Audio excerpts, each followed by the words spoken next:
welcome to the Sunday Cuddle. I am Ball Liquor X, and welcome to this episode, which, just like me, is the Virgin episode. Don't I have a fantastic man bun? Here on the Sunday Cuddle, we like to bring you the news and politics of the week from our safe little bubble where proper discourse is nowhere to be seen or heard, and really bad jokes are plentiful. I will now shamelessly plug my book, which is called Manufactured Fear, which is basically me ripping off hypernormalization, a BBC documentary by Adam Curtis that you can freely watch on YouTube. But hey, this Timu hipster liberal has got to make some bread, man. Now, I want you all to be nice to each other, but especially to me and Big Vag and the guests. You are not allowed to voice a dissenting opinion or say anything that might be even slightly hurty towards us or our big bad moderators will put you on a timeout. And if Big Bad Vag gets upset, he might even ban you. And speaking of which, introduce yourself to those people that are fortunate enough not to know you, Big Vag. Well, thank you for that wonderful sphincter licking introduction there, Bob Liquor X, who needs to have Captain Kirk toilet roll when they've got you as you get rid of all my Klingons, that's for sure. For those of you who don't know who I am or who have never heard of me, you are such losers. Everyone should know who Big Vag is because I am the political wonder boy with an ego the size of Mount Everest. And I'm an economic genius that believes that the UK can solve its debt crisis and wealth inequality by selling off bonds and not through taxation, as taxation is regressive. And the FDR 1950s economics are far more modern and will definitely work in what is now a global economy. And no selling bonds is not like creating a massive IOU, perish the thought. Look, just take it from me, Big Vag, the economic and political wonder boy who is never wrong. And even if I am, my ego will never let me admit to it. Now, for one of my famous, hilarious, side-splittingly funny dad jokes, are you ready for it? Here goes. How much did Santa pay for his sleigh? Nothing. It was on the house. Now, wasn't that a fantastic joke? I suppose I had better introduce our first Sunday Cuddle guest.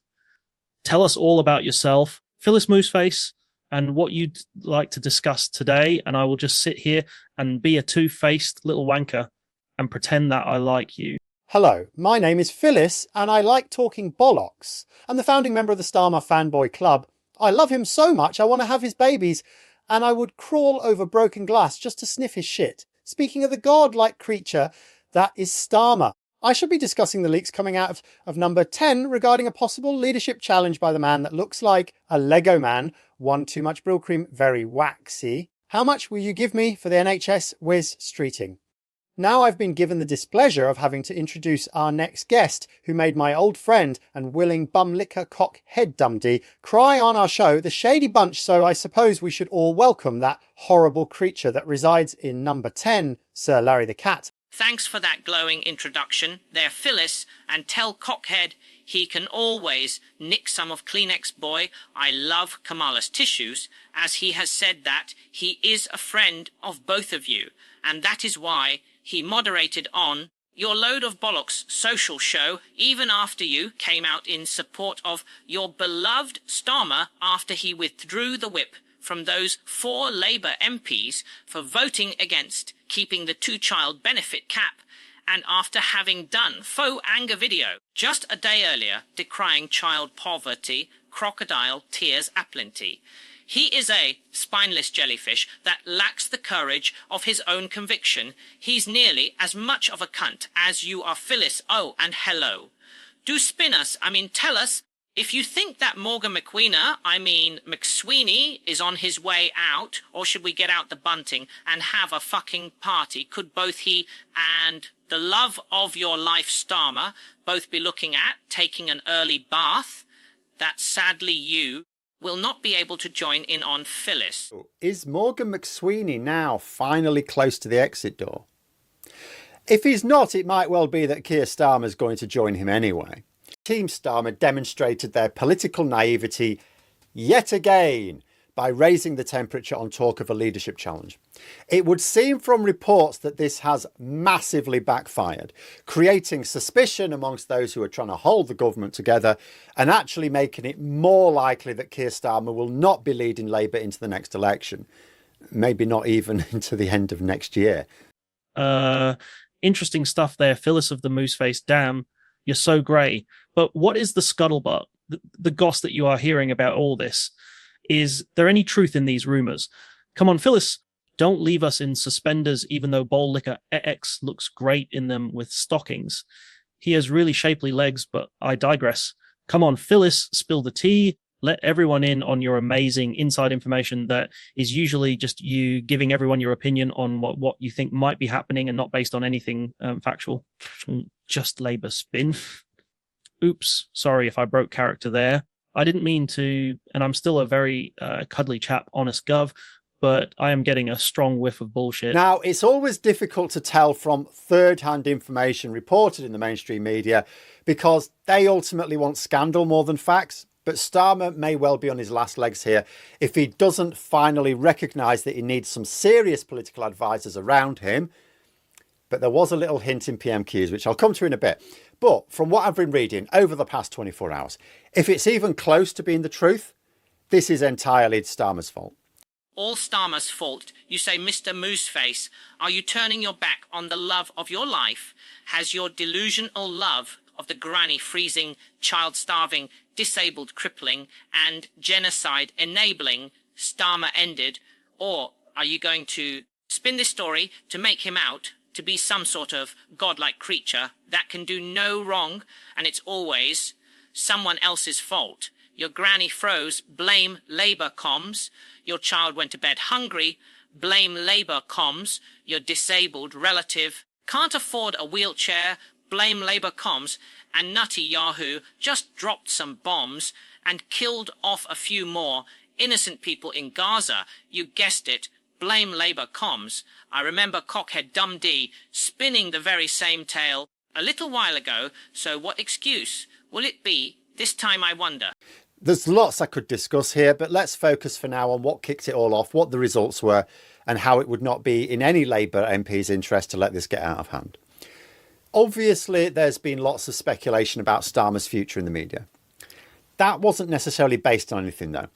Like, Prime Minister's falling is exciting, and so, of course, political journalists or commentators will like to talk about it. And, of course, if a Prime Minister is struggling in the polls, as Starmer is, they could conceivably be in trouble. But I'd seen no credible evidence that he was. And as I've said several times before, even if Starmer couldn't be allowed to continue into the next election, it really makes no sense to remove him this early.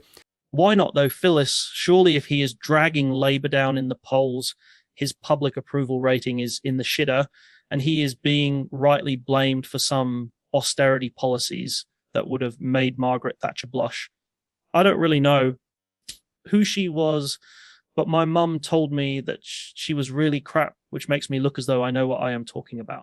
Surely it makes perfect sense to flush him like that spicy dinner that gave you Montezuma's revenge and has you shitting through the eye of a needle, get it over with and dump him and Morgan McQueener and make a fresh start of things, put Labour under new management, so to speak, well ahead of the next election. Labour's problems fundamentally stem from being bad at communications.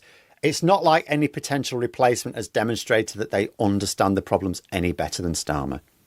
Wes Streeting, Angela Rayner, for example, they're more natural at communication on a personal level. They come across very well.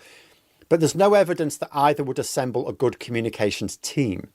After all, neither did so for their own government departments. So why would we assume they could for the entire government? Basically, when it comes to the all-important game of public relations, the Labour government have gone to a gunfight with a pea shooter.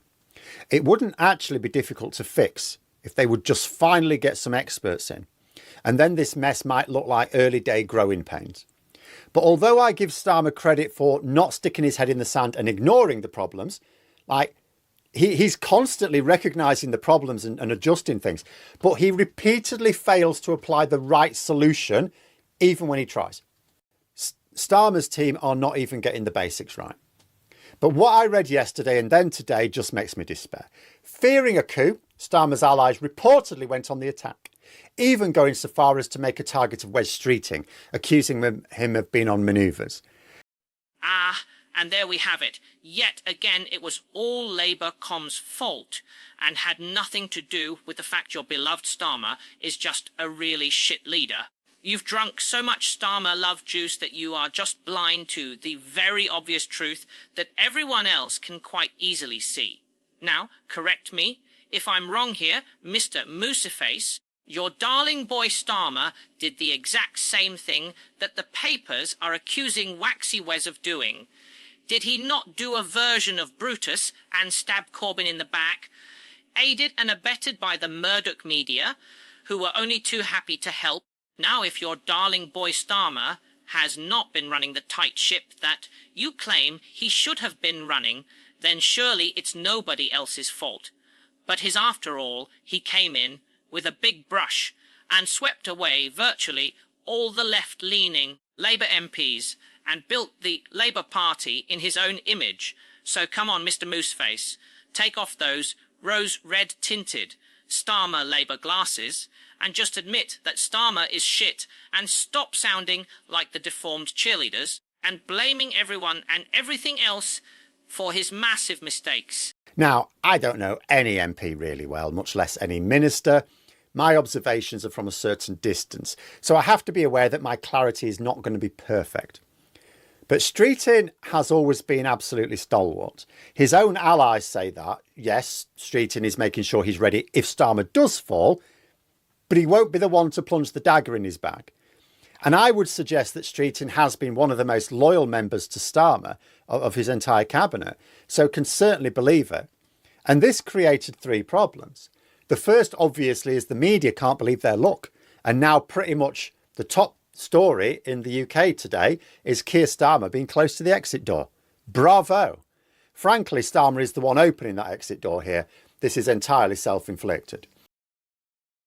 Coming to all good chemists and pharmacies, the new Phyllis, Pepto-Bismol, which should help to ease those uncomfortable moments in your life. When you have nausea, Heartburn, indigestion, upset stomach. diarrhea.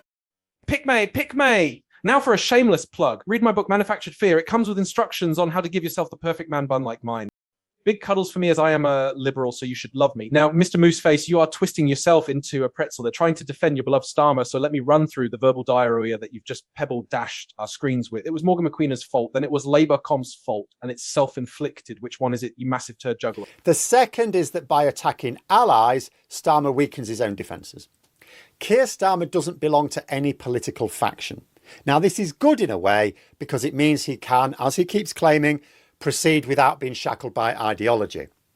But it also means that when he's vulnerable, he has no tribe to close ranks around him. He's not part of anyone's in-group. So allowing his team to take pot shots at his own allies is just dumb on a level even Rishi Sunak didn't attain. Did I hear you correctly there, Phyllis? Old chap, did you say that your beloved one, Starmer, does not belong to any political ideology or faction? McQueen, his so-called top advisor, a full-on Blairite, borderline Thatcherite, he has surrounded himself with Blairites, and half-baked centrists who are under the delusion that you can please everybody with shitty neo-liberal economic policies that have proven to fail time and time again. I do wonder if you ever fall down dazed from all the spinning you try and do. You are one of the few people to make my bullshit detector have a total meltdown. The third is that this seems to have pissed off some Labour MPs. Now, again, I'm going to be careful here. When the media reports on grumbling from MPs in any party, it's like, what are you talking about here? Is it just a handful of like rebels who are always grumbling? Or are we talking about more widespread dissatisfaction here in the parliamentary party?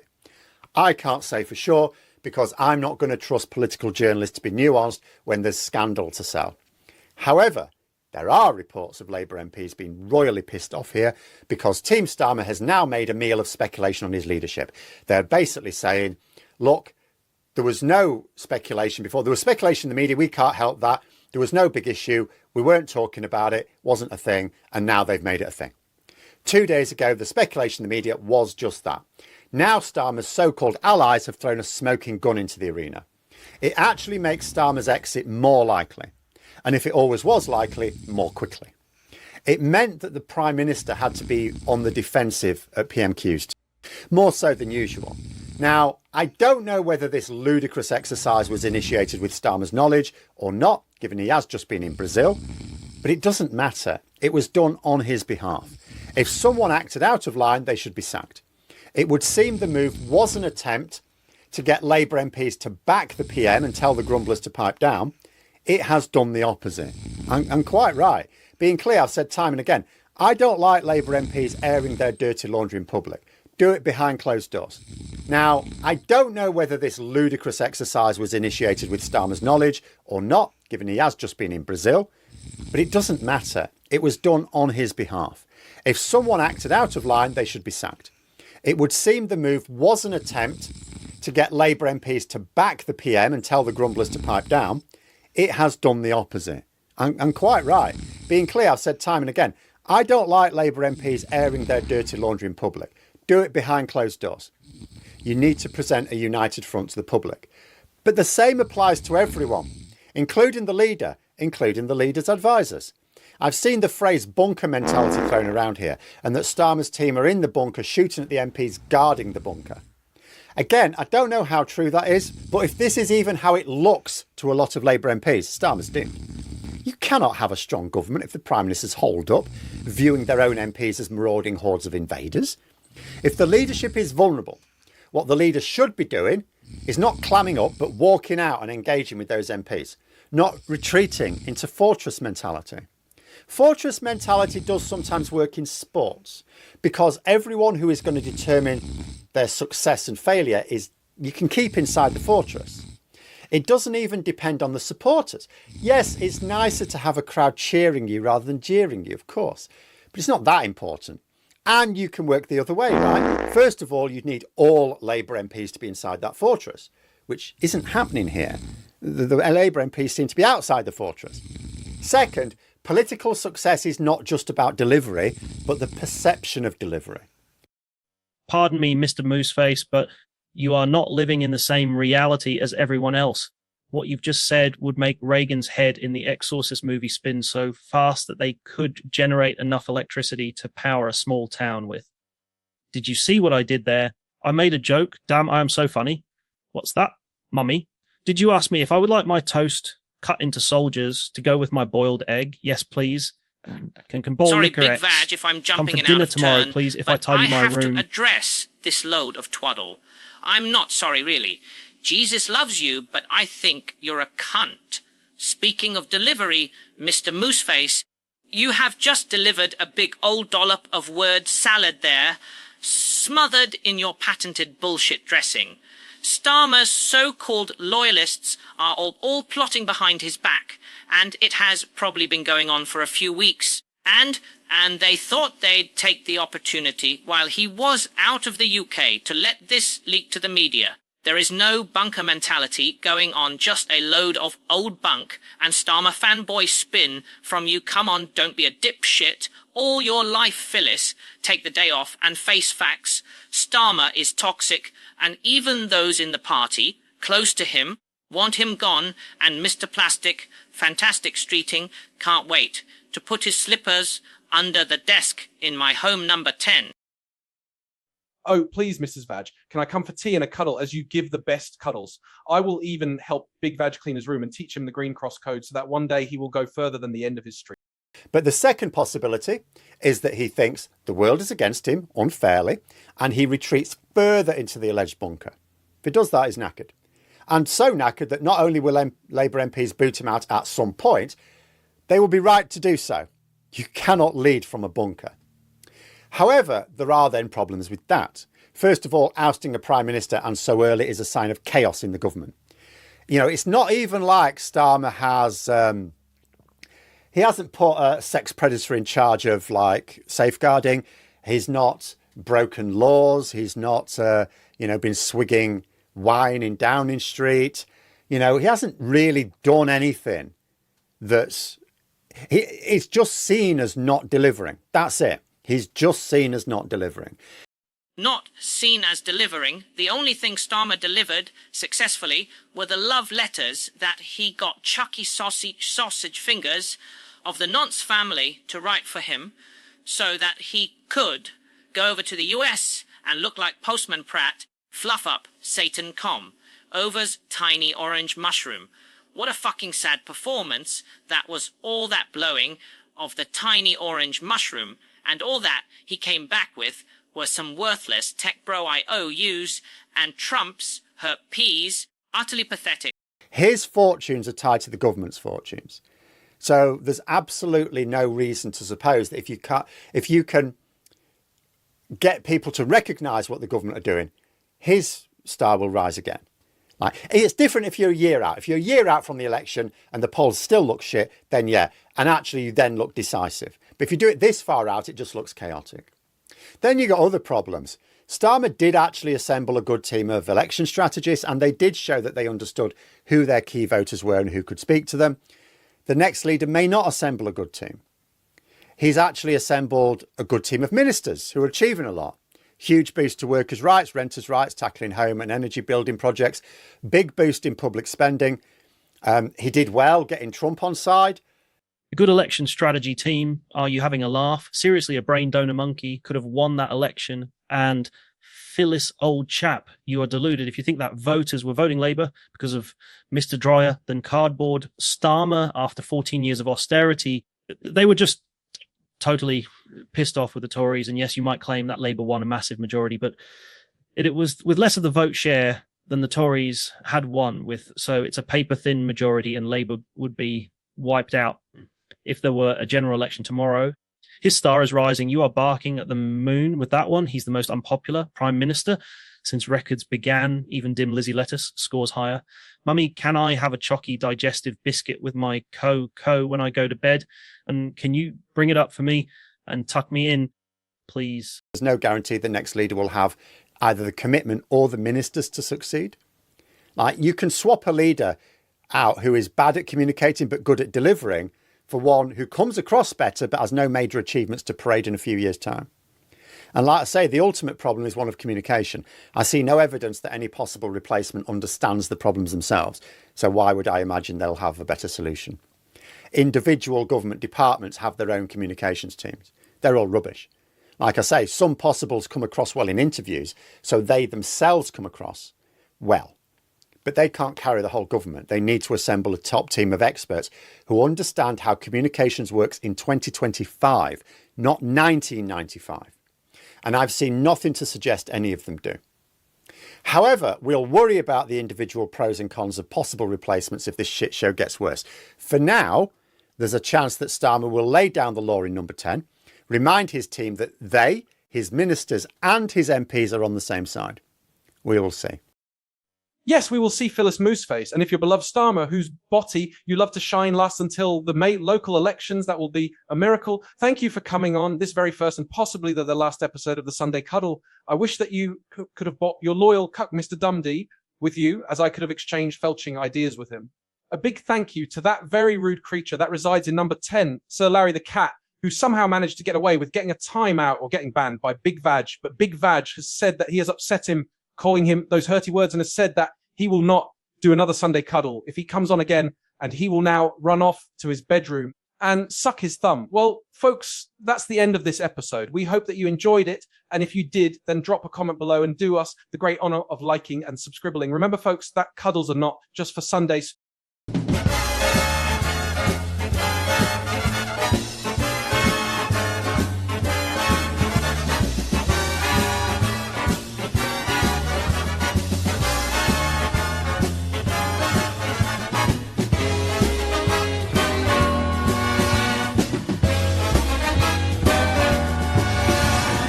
Tune in next week for another exciting story from the files of Police Squad.